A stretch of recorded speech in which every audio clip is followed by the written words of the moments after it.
আমি সর্বশক্তিমান আল্লাহর নামে সশ্রদ্ধ চিত্তে শপথ করিতেছি যে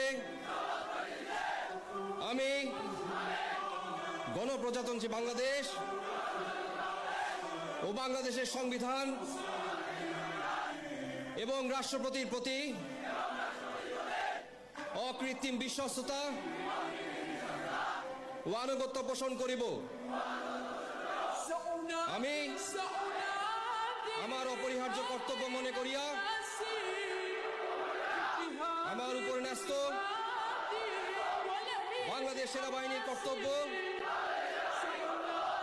আমি সততা ও বিশ্বস্ততার সহিত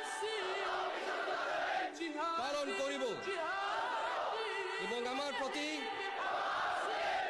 জল, স্থল ও আকাশ পথে যেখানেই যাইবার আদেশ করা হইবে সেখানেই যাইব। আমি আমার জীবন বিপন্ন করিয়াও আমার উপর নিয়োজিত কর্তব্যরত যে কোনো ঊর্ধ্বতন কর্মকর্তার সকল আদেশ পালন এবং মান্য করিব।